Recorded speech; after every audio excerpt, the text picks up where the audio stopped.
You know that I always talk about what's going on inside here, what's going on in here, about how important it is to have just a legitimate, open, honest, no frown mouth, just a normal chat about what's going on. And for an awful lot of people, they get really dark and really lonely. And often our conversation is about, okay, those moments. But there is a fabulous resource for all of us who would like to know about the path up and out. And that is exactly what my dear friend John Brogden has done, because not only his own journey, but plenty of high-profile Australians he's put together and had a chat to them in a thing called Profiles of Hope. All right, I'll make sure I keep it behind me each and every night so you'll see it. I'll tell you how to buy it in a moment or two's time, but this is an excellent book which has got everyone from James Packer, Ian Thorpe, Preston Campbell, you name it, talking about their journey back. And I'm pleased to say the great man's in the man cave. I love it. Congratulations. Hey, mate, how are you? I love Good it. to see you, bro. Really good, really good. Yeah.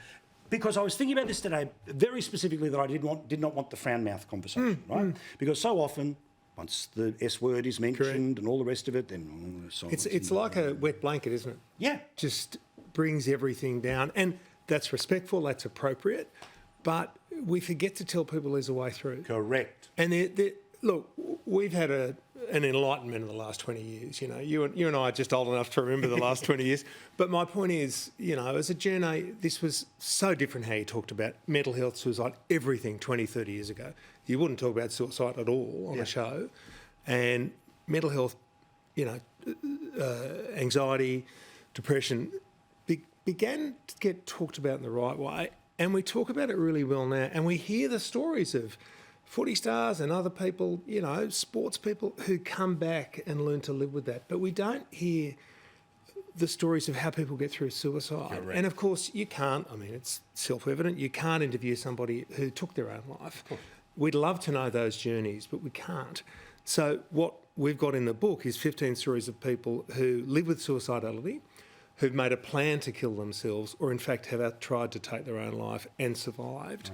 And we have to give the message after the heavy blanket that falls over the discussion about how can you get through this, because at the beginning and the end of the day, we want people to be alive. And that's not a value judgment. And Paulie, we want to normalise mental illness. We want to say there's nothing wrong. You got a problem with your kidney, you got a problem with your brain, there's nothing wrong. We actually don't want to normalise suicide because we want people to get through it. Yeah, and what I love here is, and again, you know, there's an angle in anywhere in this book, right? This is why, dare I say, one for you, one to give away, because the stories are from business people to footy players to, you know, you name it, right? So there's a way into this conversation. So obviously the James Packer story, well known, out and about. I think that was so vitally important. Good to see people like Ian Thorpe. Yeah. Was there something that they all had in common at the end of the conversation with you? Well, not all of them, but for many of them I asked this interesting question. Did you have to get to this point in order to come back again? Did you actually have to get to the point of suicide to bounce back again? Jackie Lambie says yes, straight away. Nick Sherry, the former Labor Minister, says yes, but I wish I didn't have to. And the young bloke, Matthew Caruana in the wheelchair, who's an inspiration of inspirations in this book, he says yes as well. So for many people, and I guess that's my story as well, you know, I knew something was going to go wrong and I probably had to get there to turn it around. There's a great farmer, Peter Maloney, you love the bush, this great farmer. Yes. Mate, can I come and see you? He said, no, I'll come and see you. I said, where are you? He said, just 8 hours drive from Toowoomba. I've been just around the corner. Yeah, and loves it. Yeah. And he's changed his life now, and he's out talking to all these other farmers, and he's extraordinary. But he's changed his life to 2 meditations every day and a 3-minute ice bath. Wow. And I said, what do? Do you get in a bath? He said, no, it's an old deep freeze. Oh, how good is that? It's fantastic. I love it. But people who change their lives forever, and you know, some of them do extraordinary things, and to be honest, some of the story is they're just still here. Yeah, of course. They're still fighting, they're still battling. That's probably partly James's story, and he'd say that himself, that he's still, you know, he's not perfect, he's still battling through, but he's here. And that's what we want. So, yeah, there's that theme of, did I have to get this low to get out of it and to get high, back again? And I think that's it as well. So, obviously, a significant connection that you have to Lifeline. Tell us about the book's connection to Lifeline. So, all of the royalties from the book will go to Lifeline as a donation. I don't make any bucks out of it. It all goes to Lifeline.